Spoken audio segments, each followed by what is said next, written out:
We're going to go off schedule again for a little bit. I wanted to introduce someone to you who has been instrumental in actually helping us raise money to put on these conferences, as well as help to fund research that we award to our young investigators. We met him, oh gosh, what is it, about 8 years ago, I think? 9, okay. His name is Ryan Deem. He's a former right tackle for the Indianapolis Colts, and he has been a part of the Allie and Friends golf outing with us for a number of years. And I invited him here because I wanted him to meet you, meet your kids, and to just introduce himself. And he's like our gentle giant. He's just been a wonderful person and a wonderful support for neuroblastoma, and I wanted him to meet you. Thank you. Thank you, Pat. That was very sweet. Thank you guys for having me. It is an honor to be here. You know, you're probably wondering, I mean, Pat covered it pretty well, but you're wondering, why am I here? As Pat said, I've played in the NFL for 11 years. I was with the Colts from 2001 to 2011. And during that time, we decided that my wife and we wanted to get involved with the cause and kind of really dig into it and help out and raise some awareness and raise some funds. So about 9 years ago, we're contacted by Pat and Scott Jusen, and Scott and his wife set up this little golf outing, and it was the first one. And it was a benefit for a girl named Allie Neff, who was a close family friend of theirs.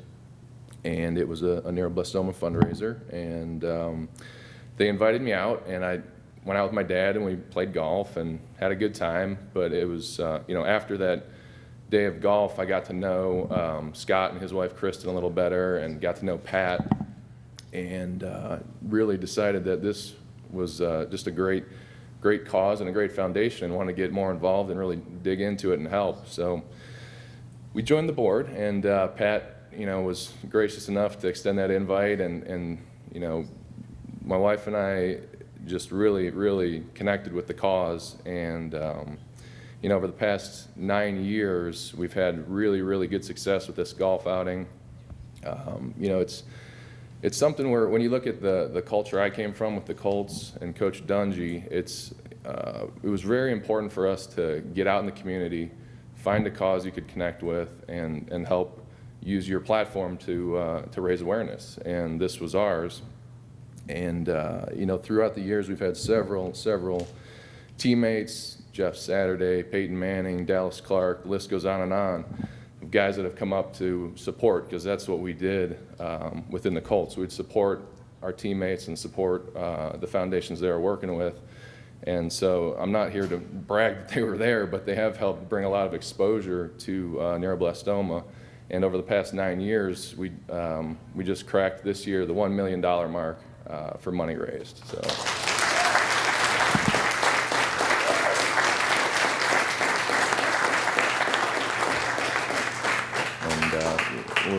We're thrilled about that. We know where it goes. I mean, this foundation is kind of a grassroots effort. Pat, I mean, she pours her heart and soul into this foundation, and it's nice to come out here and see where it's going. And this is fantastic. I mean, I feel like I'm up here wasting time, because there's so many more important people here that need to speak. But I just wanted to kind of update you guys on what we've done, and really just encourage you families that are kind of going through this to make it a fun deal, to maybe start raising some funds, direct them towards CNCF. You guys all know the value of this foundation. We've had so many different kids that have come out to the golf outing and kind of demonstrate what they've done. Carly Rodriguez, her mom's over here. She does a lemonade stand. Anna O'Connor came out with her jewelry and showed us what she was doing with that, and all the money went to CNCF. And later on today, I think you're going to meet another neuroblastoma kid named Johnny Lasardo. Incredible talent. He's a senior in high school now? He's going to sing and dance for you guys. He's unbelievable. So like anything that, you know, you can do as a family to help raise some funds. It doesn't have to be a huge celebrity golf outing. It can be a lemonade stand. It all goes to a great cause, as you know, and we're we're just thrilled to be a part of it, and you know, we got to help find a cure, so just keep pushing, guys. Thank you.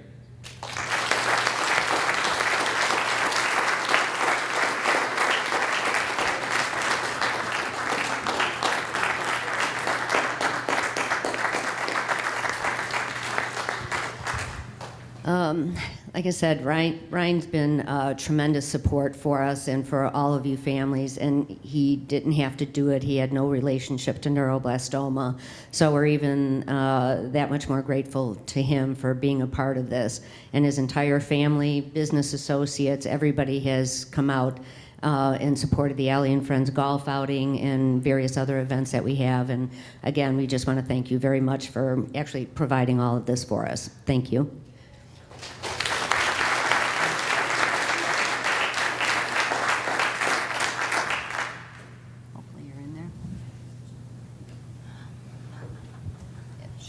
Oh, perfect. Yeah. Okay. I don't know if you guys can even see me. Should we get stand right here?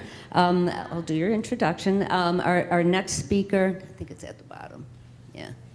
Our next speaker is Dr. Hillary Van Horn-Glatin, and she is a licensed clinical psychologist who has specialized in pediatric psychology and works with patients with chronic and life-threatening medical conditions.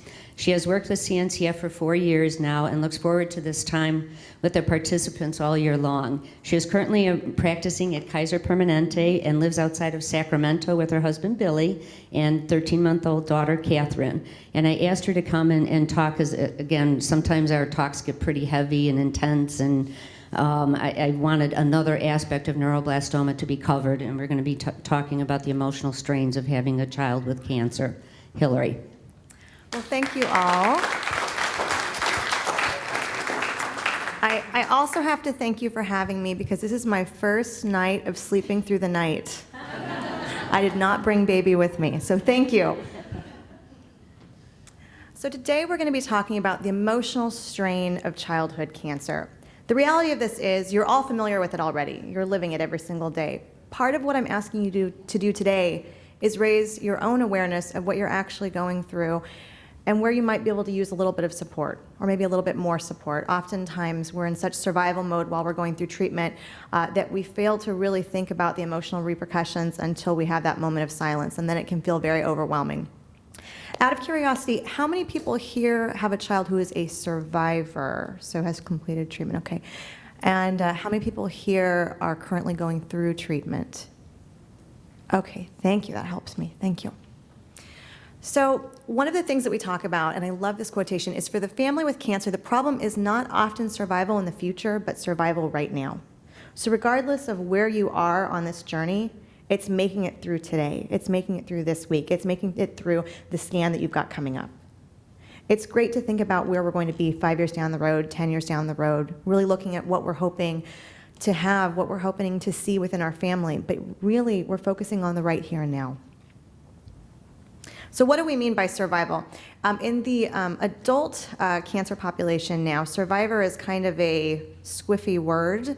But when I'm talking about survival, we're talking about both your immediate adjustment to wherever you are on this journey, as well as your long-term adjustment. And that includes a lot of different things, including obviously physical survival, psychological and emotional outcomes, social outcomes, friends, adaptive functioning, whether you're in school or trying to get a job right now versus in the future. What does that look like?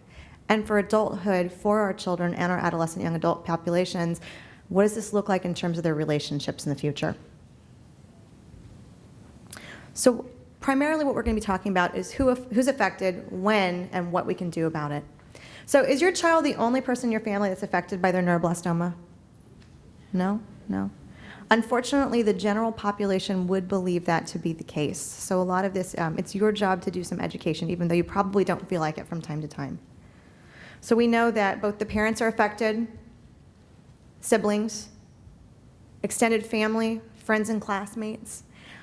Anybody who is touched by you, who's touched by your family, who's touched by your child is going to be affected by this diagnosis in very different ways.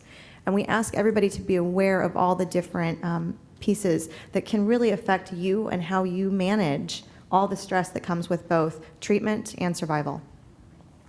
So when we begin to see the emotional strain, I want to cover everything from current people who are in treatment through survivorship. So firstly, we're going to talk about developmental issues. During treatment, one of the things that we're looking at is the change in your routines and roles. I'm guessing that it wasn't a completely normal experience while you're going through treatment. Things changed, right? You're not at home every day. Different people have different responsibilities. Maybe dad's doing the laundry a little bit more. You've got a neighbor mowing the lawn if you're lucky. Yeah, I see somebody nodding there, yeah. Things change. Life changes. Oftentimes siblings end up staying with extended family. They'll stay with friends, relatives, anybody while you're getting your treatment. Other things that we talk about is time spent from home for both the parent and the child who's affected by cancer and going through treatment. We also talk about all the new people that you meet, whether you want to or not. That includes the oncologist, the social workers, the nurses, all these new people that you are exposed to, including other families who are currently going through treatment of different types of cancers. The other thing that we talk about is the time from school and work. There's a cost to that. There's a cost for you, there's a cost for your family, there's a cost for everybody involved. And also the aspect of missing holidays and special occasions. I know I worked at City of Hope, and we made it a really big deal during the holidays. In some ways, a lot of times siblings were a little bit jealous if their brother or sister was in the hospital around Christmas time. Has anybody experienced the Children's Hospital at Christmas time? Okay, so the amount of presents, bicycles. What my favorite was when the people from the airline companies, the captains, came, and they brought these bags full of toys. And in some ways, we really tried to make it special, but there's still, first, a sense of loss, and then also for siblings and other family members, sometimes a sense of jealousy. There's a lot of change and a lot of transitions that happen overnight, and you really don't have time to catch your breath and just take a moment and let it soak in.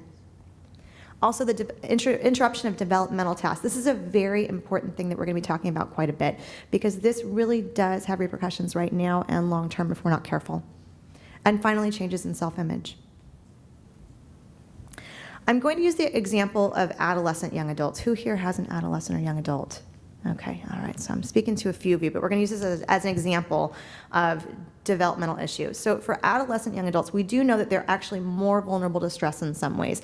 They're a little bit, well, you know this, if you have an adolescent at all, they're a little bit less flexible, right? We know there's a lot of changes that are going on in development at that point. We're also looking at the disruptions that affect both their self-esteem, who they are, what they believe that they're capable of, how they see themselves. One of the most important things about adolescence is peers. Unfortunately, parents, it's not you, it's their friends. That's the big deal. And this is really difficult for a child who all of a sudden was going to high school, doing well, involved in sports, to suddenly be in an environment where they're either back in treatment or in treatment for the first time, losing hair, having to go through surgery, at times having scars that they feel are very disfiguring. Obviously, a cancer diagnosis is a significant disruption, and it requires a lot of effort towards adjustment, both for the adolescent and for the rest of the family members. So for your own child, wherever your child's at, the first question I always ask parents to think about is, what has been missed? Use an example. Has your child missed preschool? Did they miss the opportunity to go to school because they were in treatment? What about the first day of school? Extracurricular activities, sports, instruments, changes in their social circles. This is a big one. If you're in school, you leave, and Johnny had cooties before you left, and you go back to school, and Johnny's all of a sudden the hot boy on campus, you've got a problem. You have to start thinking about all the different changes that happen within children's social networks without them even realizing it. So oftentimes there's that extra sense of having to catch up. Also, milestones, big developmental milestones. Have they missed certain things? Sometimes we're actually not as worried about that as the parent often is. And oftentimes the parent's not even aware of it until they go back home and they start thinking about, well, wait a minute, my other child did this at 2. My other child did this at 3. Why isn't my child with neuroblastoma developing the same way? Dances and parties, all these different parts of the social aspects of just growing up. A lot of times children do miss them. And so there's also the changes in the roles and expectations. For the parent with cancer and any siblings who have complained, we talk about this. Have any of you had a child who's had a bad dream? Yeah, okay. So before your child had neuroblastoma, there's two different ways this goes. Before your child had neuroblastoma, you'd say, I'm really sorry you had a bad dream. I love you so much, but you're sleeping in your own bed. And then you walk them ever so lovingly back to that bed. You tuck them in ever so gently and kindly. You kiss them on the forehead, and you say goodnight, and you go back to bed. And maybe the third, fourth, fifth, sixth time, a little bit maybe less gently, a little bit more forcefully, but they end up back in their own bed. Then the same child after cancer. This time, part of it's fatigue, part of it's just, frankly, the emotional exhaustion and upheaval that comes with having a child who's going through treatment and recognizing that life's a lot more fragile than we realized. But you pull back the covers, they climb in bed, and when it happens nights 2, 3, 4, and frankly 2 years down the road, it works. It works at that time. I'm seeing a lot of heads nodding. Parenting changes are huge. That's one of the main reasons that I end up in your child's hospital room, is that there's parenting changes. I'm not gonna lie, it's a big deal. And there's a reason, it's natural, okay? I'm not saying that, you say, hey, Johnny, too bad, back to bed. Maybe you do. Maybe that works for you, but some of these shifts in parenting are natural. Again, part of it's exhaustion. You have so little left by the end of the day that all these upheavals that typically would result in a timeout or the loss of a toy or whatever it would be, it changes. It's natural. So don't beat yourself up about it. But do ask yourself, what changes have I noticed? Are they working for us as a family, or is it actually maybe hindering my parenting in other ways, particularly down the road? The other thing I often talk about is that extreme changes in parenting can be very, very upsetting for the child, and oftentimes that's when we see kids acting out a lot more. If you went from being, we talk about authoritarian versus authoritative parents. So authoritative is high on warmth but high on control. Very loving but very specific, very set boundaries, very set rules, limits. If you went from that approach to being extremely permissive and letting them do whatever they want, if you're taking that on top of a diagnosis of cancer and all these other changes and shifts and roles, responsibilities, where I'm at, where I'm living, what I'm doing, that can be extremely traumatic to the child. So oftentimes I ask parents, if you see your child really acting out, ask yourself, is there maybe a little bit more going on that maybe I do have some control over? Because we know that kids actually respond really well to specific boundaries, to some structure. And if they're losing everything they've already known, and then on top of it, losing the typical things that they knew were gonna give them a timeout, it can feel very discombobulating. The other thing that we talk about is the difference in coping styles. Who here parents exactly the same way as their partner? No, exactly. There's reasons that we do that, but part of what happens is people handle things differently. The way that mom reacts to the diagnosis of cancer is going to be very different than the way dad reacts to the diagnosis of cancer. That can be very, very frustrating for both parties because they feel like they're not being understood from the one person who should understand this. The other thing that we're seeing is that oftentimes the extended family, so your in-laws, everybody loves their in-laws, your own parents, your own extended family, brothers and sisters, they all come in to help. But if they have different ways of handling things or they have different ways of experiencing themselves, that too can be extremely frustrating. If your mother-in-law is laying on the couch crying all day long, that's going to be frustrating. If you have a father-in-law who is, kind of brusque and just is, let's just keep going, let's keep doing this, that can also feel somewhat invalidating. So oftentimes, all these different changes in the family structure and just our coping mechanisms, sometimes they don't work. And so we have to find ways that we can be more adaptive to help our child be as flexible and frankly, develop as much as we possibly can help them develop healthfully within the context of cancer.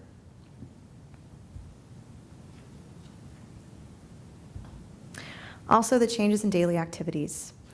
Hospital and homeschooling is a huge issue. When I was at City of Hope, and I actually still do some of it today, we talk about transitioning. Okay, so transition from home or home to hospital, hospital to home, home back into the school. Oftentimes for children, there's especially if they're older, there may be some avoidance of returning to school. Part of it's, fear of how other kids are going to be seeing them, what the rumors might have been about why they were gone or why they were out. Also, it's really difficult to have your child in school, partly because of fear of exposure to, who knows what. And then on top of it, they are going through cancer treatment still. They've still got a lot of scans. You're traveling a lot. And so by the time that they're actually home, there's really not a big push on either party to really get back to school. But there's a cost to this, and oftentimes we don't realize it until much farther down the road. There's oftentimes for children a sadness over their lack of their contact with their friends. They feel like they're missing out on a lot of things. They're not in the know as to what's happening. Facebook doesn't give them enough information. And it hurts to be reminded, a lot of children, the further out they are from treatment and the longer it's been since they returned to school, there's a greater avoidance. So they're less and less and less likely to want to return. And part of this is because they feel like they don't belong anymore. Also, a bored child is a child who's going to get in a lot of trouble. So within the context of what I do, oftentimes we talk about returning to school as soon as possible in some way. I'm not saying going back to school 5 days a week for the entire day, but we do really encourage families and children to start back within some parts of that social network within the school as soon as possible. There are some advantages. Among those is that they get to keep up with the curriculum. They're less likely to fall behind. We also see that they have more contact with friends. They feel a little bit better. They tend to be a little bit happier. The disadvantage is obviously fatigue. Sometimes they're not feeling good. A lot of times if they have to take medications at school, there's some embarrassment about that. A lot of absences, a stigma about their appearance, and just a general discomfort because they feel like they've got to figure out how to fit in again. Also networking, social networking, and again, I'm not talking about Facebook. It does not count. Your child will say it does, but it doesn't. It's better than nothing, though. So for social support, one of the things I always tell parents is it's not something that we just want for your child. It's necessary. It is an absolute necessity of healthy development. Peer support is necessary. I can't say that enough. For a lot of children and adolescents, they'll often say, well, I feel like I've lost my friends, and I can't figure out what it is. And then you start asking more questions, and they'll say, well, they have a lot of misinformation. They go back to school and they find out that everybody thinks that they're dying.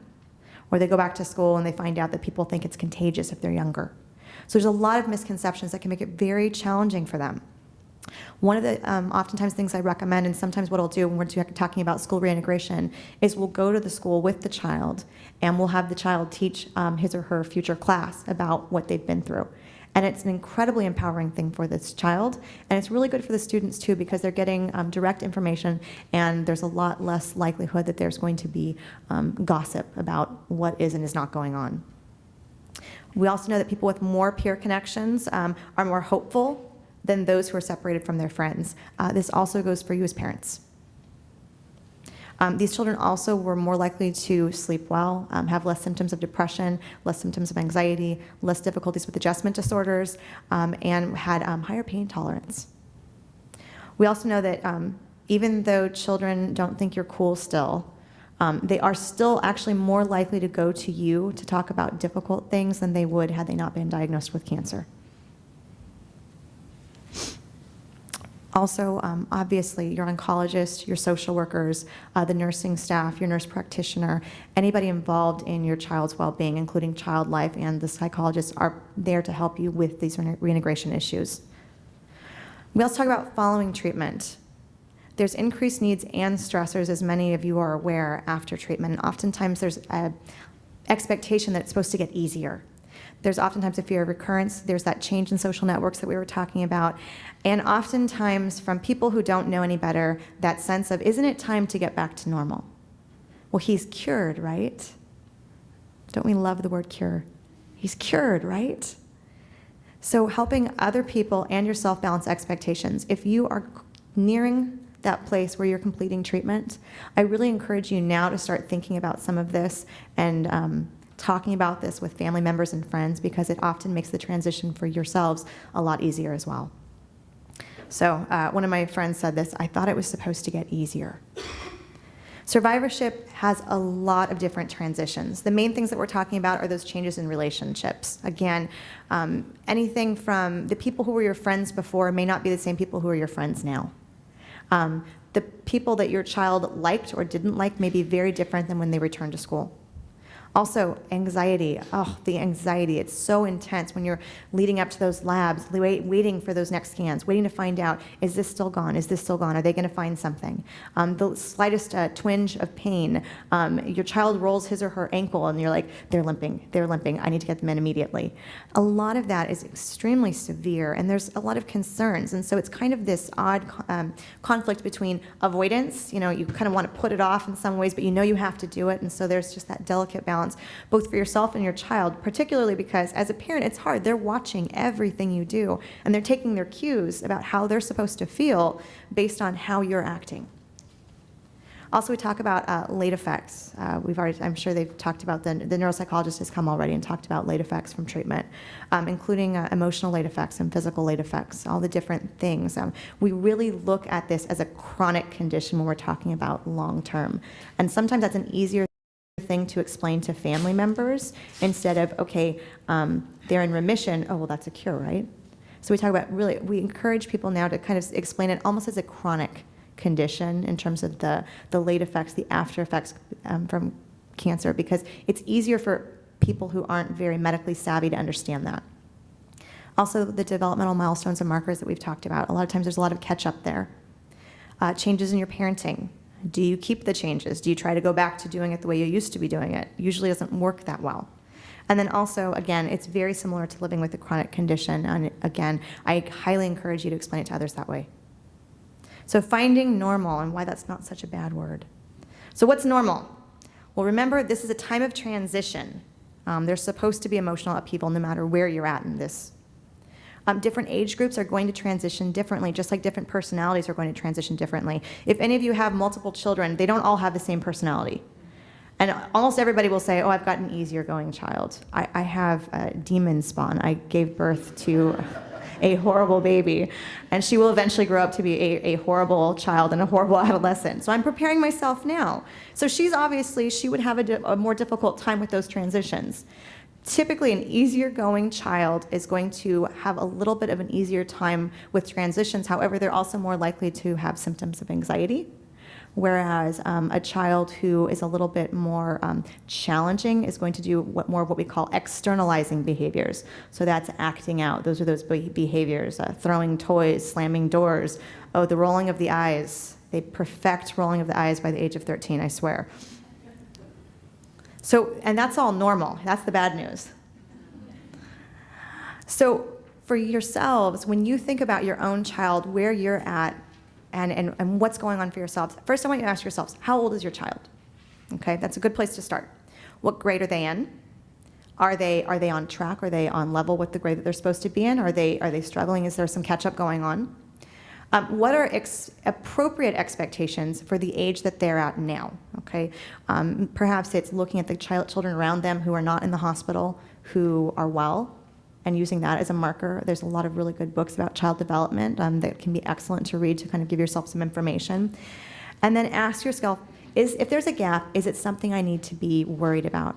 Oftentimes, if you're looking at a child who is well, you'll see a developmental trajectory that works like this, okay? Pretty smooth. For a child with cancer, it may go like this, and then all of a sudden there's the diagnosis. There may be kind of a plateau, and typically we will see kind of a stepwise regression until they get where we want them to be. So you have to ask yourself, is this normal, or is this something I really need to be worried about? Are we looking at some sort of neuropsychological late effects? Or is this something where if they get exposed when we start putting them back in these social circles, putting them back with academics, giving them that support, are they going to catch up? If you're really not sure, it's a great time to ask your healthcare professionals, because they've seen a lot of this and they can really kind of point you in the right direction. And again, asking yourself, what has he or she missed? So what is normal? For education, we know cancer survivors and their siblings miss a lot more school than their healthier peers. So that means that they're going to have perhaps a harder time with tests. It may be more difficult for them transitioning to certain grades. It may take them a little bit longer to catch up. Employment can be a challenge. For any of you who have a young adult patient or child, when it comes time for employment, that can be a lot more challenging for them. Other achievements, oftentimes it's a little bit harder to get some of those achievements if you're not there, if you're not in school. Social relationships can be a little bit more frustrating for them at times. And then also the big one, cancer-related distress. How many of you have heard of post-traumatic stress? Okay. This is somewhat similar. We call it cancer-related distress, okay? And oftentimes, this is normal, all right? So I really want to, we'll talk a little bit about what's not normal in a moment, but this is normal. When we talk about cancer-related distress, we're looking at the same things that we would see within post-traumatic stress, which are hypervigilance, avoidance, and arousal. So hypervigilance, look at that as kind of constantly being aware. That's that place where you're always looking, are they limping? And by the way, parents, you can have cancer-related distress too. Okay, this is not just for your child. It's actually more likely for you. So this is, are they having a limp? It's that constant sense that there's something around the corner, okay? The next one that we talk about is avoidance. That's when you start knowing that you've got some scans coming up. It's that feeling that you feel in the pit of your stomach. At times, we do see people who are harder to get into clinic for their checkups. They're harder to get in for certain things. And it's more often the adolescent young adult, but there is that sense of avoidance. And finally, physiological arousal, which is just feeling anxious, upset stomach, heart beating, sweaty palms. It's kind of what you think about if you almost get in a car accident, that feeling that you have physically. And again, this is normal. Over time, it gets easier, and there's also going to be times that you're going to see spikes in this, okay? So when they have, if any of your children are in survivorship clinic, oftentimes when you get to that point where you're doing checkups really once a year, the big checkup once a year, there's that spike. Sometimes around certain anniversaries, around the time that they were actually diagnosed, when they reach certain ages, you may see a spike in cancer-related distress. This does not mean there's anything wrong with you. It doesn't mean there's anything wrong with your child. Your child already has enough, and you already have enough without necessarily having to diagnose yourself with this. But this is something to be aware of because it can be a little bit more challenging at certain times. And I really want you to give yourselves permission to just let it be. So when it's too much, these are the warning signs that I always tell people to watch for. Okay, if there was a past diagnosis of any psychological condition, cancer is not going to make that better. Parents, if you ever had a past history of anxiety or depression before your child was diagnosed with cancer, you could probably say that there was probably an increase in those symptoms for a while. Same thing with your child. If your child was diagnosed with, let's say, obsessive compulsive disorder, major depressive disorder, any type of even ADHD, oftentimes we will see a spike in those symptoms. So it's typically not going to get better when they're under even more emotional upheaval. So in that situation, we strongly recommend making sure that you are getting ongoing treatment for that issue as well. Other things that we want to look for are school anxiety and school avoidance. This is the meltdown every single day in the car, the refusal to go to school, being sick in the nurse's office, and you having to come pick the child up all the time. At first, this is normal, but if it's ongoing, if this is a consistent issue, that's something to be concerned about, and it's something that needs to be addressed. It's actually very common, and the bad news is that the treatment recommended is to return them to school and not pick them up. And that's hard for parents who've just had a child who's sick, and you're saying, oh, they're sick in the nurse's office, send them back to class. So that is the treatment for it, but it can be very, very challenging for the child and the family. Other issues that we talk about, panic attacks. I don't know if you know what a panic attack looks like, but again, it's that hyperarousal that we're talking about to the point that they oftentimes will hyperventilate, say they feel nauseous. Nightmares, ongoing. Some nightmares are normal, but again, if we're having ongoing nightmares or night terrors, that's something that we want to look at. Refusal to leave the house, avoidance of going outside, playing with friends, doing other things, staying in their room all the time. There is, again, when we talk about those developmental, all teenagers stay in their room more than you'd like. But is it to an extreme? Finally, we're looking at ongoing disruption in the home. If your child or even one of their siblings is constantly throwing things, breaking things, that's something to address. Our rule of thumb, particularly with younger children, is a lot of things can be ignored or redirected. But if there's aggression or destruction, those are two things that we want to address, either as parents or professionals, pretty quickly. Also, inability to interact with same-age peers and concerning behaviors at school, such as being unable to keep up with their schoolwork, being unable to work in groups. So for survivors, we do see some increased difficulties with social competence. So that's confidence in social situations, all right? We often know that social functioning is more challenging for them. It's more of an effort versus kids who had never been sick. But we also know that they're more likely to seek support than their healthier peers, which long-term is a very, very good sign of positive adaptive functioning. So that's, in the long run, a good thing, but it can be a particular challenge when they're younger. Also, we do see more behavioral difficulties with survivors, as well as lower self-esteem and some issues with body image. Some of these issues with body image, it is understandable, especially if they've got large scars, if their hair didn't come in the way that they wanted it to, if it's not growing the right way, if it seems a little bit thinner, if there's late effects, that can be very, very hard for them. Also, cancer still remains a threat. Anybody who's in survivorship already knows this. It causes a crisis at so many levels, and one of the things that we talk about is encouraging families just to be aware that this is something that is going to be there. And there's oftentimes a fear of making long-term plans, both as a parent and for your child. So what can you do? Well, we know that family functioning plays a role in stress. The good news is you have a lot more control here than probably anywhere else in your child's cancer treatment in many ways. Within the family structure, we know that childhood survivors grow up in a family, I'm going to paraphrase this for you, where the potentially traumatic part of just treatment and just all the upheaval affects the parents and can alter the course of the family's functioning. So in other words, as a parent, all that stress on you can cause a lot of distress. And sometimes that distress can be so difficult that it's hard to do a lot of the things that you need to do. You're in survival mode, you're just getting by. But if it gets to the point where that distress is causing upheaval with the rest of the children, the rest of the family structure, it can highly negatively impact the family. But on the other side of that, depending on how you deal with this, depending on the support that you get, depending on the things that you do as a parent, your child actually is likely to have a better outcome as well as your family. I do know families that will say, in some ways, cancer was the worst thing that happened to me, but it was the best thing that happened to me too. I'm a much more present parent. I'm much more involved than I would. The things that are important to me now are so different than what was important before. And I'm happier for it, and my kids are better for it. I see a lot of head nodding there. So how can we help you? There's a lot of special management issues that I really, really encourage you to take up with your healthcare team. First of all, skilled, individualized support is absolutely necessary to have optimal functioning. Also, successful treatment should be long-term. I'm not talking about for the rest of your lives, but I'm also not talking about 2-3 times. We want to really encompass everybody in the family network because no child is an island. It's everybody else around them that affects them and everybody that they affect. A team approach is best, and so we're looking at psychiatrists if necessary, psychologists, social workers, occupational therapists, child life specialists, and any other medical portion of your team that you feel is important to you. We also want to look at the special management considerations within certain populations that are a little bit more underserved, which is our adolescent young adult population.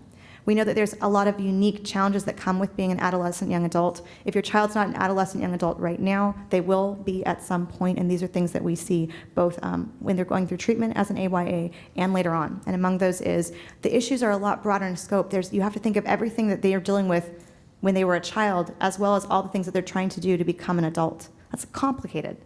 And so we're looking at autonomy, independence. They want to do things on their own. They want to go out and be on their own. There's more peer pressure. Educational and graduation from school, that's a lot of pressure. Those are things they want to do that may be more difficult for them than obviously a peer who's healthy. Social development. Social networking is the absolute most important thing for adolescent young adults. And so if they're having trouble with that because they're not having a lot of exposure to their same age peers outside of the hospital, that can provide a lot of problems for the child, a lot of problems for your family, and a lot of problems for us as the treating professionals. Sexual maturation and intimacy. Fertility issues. Some of the things we talk about oftentimes is obviously there's a lot of late effects that come with different types of treatment. Not only that, but in dating, how does an AYA tell somebody who doesn't know that they've either had cancer or that they have cancer that this is something that they're going with? This is something that they're experiencing. How do we have those conversations? Marriage, fertility issues, employment, parenting, all these things are affected regardless of where they are in the treatment spectrum and where they are right now. And so these are things that we often encourage people to think about, and this is something that as a community we're working more towards, is having a better outlook and better research on just adolescent young adults because they are less researched. We know less about them. They're just kind of stuck in the middle. And obviously insurability, which hopefully will change soon. So for further research, many of the things that we talk about and we encourage families to do is really look at the meaning that you can make from the cancer experience. There's a lot of things that you don't have control over. You do not have control over the actual cancer itself. You may have control over the type of treatment they get and how far you guys go to get it. But outside of that, on a cellular level, you've lost a lot of control. So how do we help you take some of that back? And one of the big things that we talk about in terms of outcomes is the meaning that you take from this, the meaning your child takes from this, what you choose to do with this. Also, we really want to look at different models that are going to better help you, including how we can prioritize your concerns. My concern may be very different than yours. So if that's the case, how do we come together? How do we figure out what's most important and get you there? Also, how we can provide, we can improve our communications with the child and with the family, and also the feasibility, cost, treatment, and psychosocial outcomes of appropriately targeted care.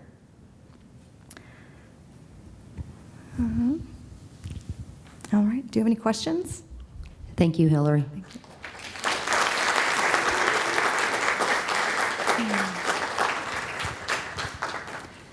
No one has, oh, go. Sorry. I knew it. No, it's okay. Embarrassing. Excuse me. I'm sorry. Yeah. Okay. Hopefully none of you will ever see me again. I'm sorry. So when I listen to this and my own, I know we're not supposed to talk about our own situation, but my family's done really, really amazingly healthy, and we're doing great. But where I personally struggle is I'll be, in my normal life, and I'm just so grateful, and I have the, things are going great. But the problem is I don't know how to cut off. What's the appropriate thing for me to cut off? Like, I'm on this listserv. And it keeps me in Oh, yeah. really, really deep, right? Yes. And so sometimes I think, okay, just delete Marion today, delete. And then I have this obsession of reading. Yes. And it kind of draws me back into the Darth Vader a little bit. And then when it goes through some relapses, 'cause this is the world we live in. Right. And then it seems like in this world, there's relapses in threes. I don't know why, but one, and then it all of a sudden signals off a few others passing away. Right. And then I kind of orbit. And then I get myself back together. And I don't know how to, what I should be doing with the listserv, what I should be doing to back away from this, because I'm not in treatment. Or my child isn't in treatment. And I don't know what the appropriate thing is. Yeah. This is probably one of the most common questions I get, and if it makes you feel any better, I saw a lot of nodding heads. A lot of nodding heads. This is a common problem that we talk about, and my rule of thumb is, if it's hurting you more than it's helping you, it's time to go. Does that make sense? If it's hurting you more than it's helping you, it's time to delete. And when you get to that place where you say, you know what, I don't think this is doing me really as much good as it should. It's not helping my child. It's not helping my family. Maybe it's not helping me as much as it previously did. You can always, I always recommend doing an open thank you letter. Like, I just want to thank everybody on this listserv for all their blah, blah, blah, blah, blah. And then with your friends and family and the people that are most supportive around you, watching you and keeping you honest, hit delete. So then how do you let go as a parent who's kind of always hoping relapse doesn't come into your life? Is then you think, well, what happened if I also am missing out on what's currently going on in the world, and I need to stay abreast of what's going on? How do you let go of that? Yeah. Do you feel like the listservs are giving you the best information for that? The listserv definitely, I think, keeps me pretty current. Yeah. I don't know how everyone else feels in here, but it definitely keeps, you hear what other people are doing. So it does give you that kind of, knowledge is power, I've got to keep up with what's going on. Right. But there's a negative side to that. There is, yeah, absolutely. Another thing you can do if you're not ready and you do want to keep abreast is you can make yourself a rule that you check maybe once a month and eventually once every 2 months, and maybe get it a little bit farther away, so you're kind of slowly weaning yourself off the listserv. But again, the rule of thumb is, if it's hurting you more than it's helping you, that's a good sign that it's time to start doing something to kind of pull yourself away a little bit. I mean, and it sounds like you guys, are you involved in some sort of survivorship program? Like a follow-up program or something for your son? Long-term survival for my child? Okay, excellent. And so that's always a really, really good place, depending on how often you guys are going, to really kind of get some of that more information and just find out in a way that, also is, I think, a little bit more well-controlled. I think the other thing, I don't know about all the other specialists here, the thing I often worry about with some of these listservs is that, again, while they can be helpful, they can also provide a lot of information that is not exactly or precisely accurate, and it can cause a lot of upset. I don't know if other people agree with that, but that's a really big challenge that we oftentimes face, and then we're getting a lot of information that's not exactly true, and then we're having to do that much more work to correct it and kind of explain what's really going on. So I think if you're having follow-up and you can eventually wean yourself off and maybe kind of find some people who are really good sources for information and use that instead, that may be really helpful. Sometimes also listservs, you can choose certain threads that you want to continue following and certain things that you don't. So sometimes that's helpful for families too. But again, the rule of thumb with almost all this is if it's hurting you more than it's helping you, you need to find a way to let it go. Thank you. Yeah. Dr. Yannick?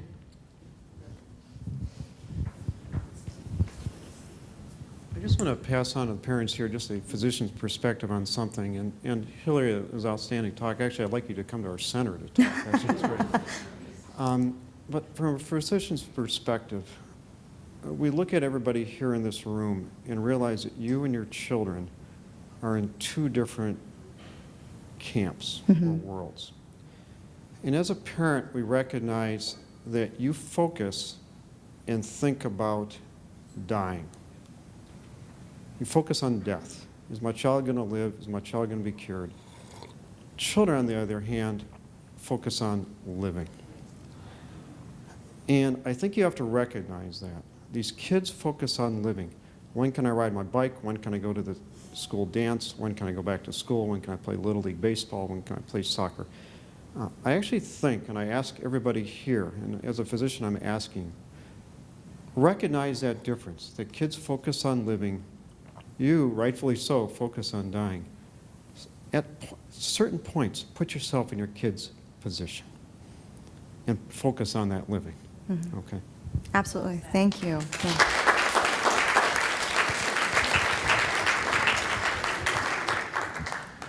Okay, anyone else? Thank you, Hillary. Thank you very much.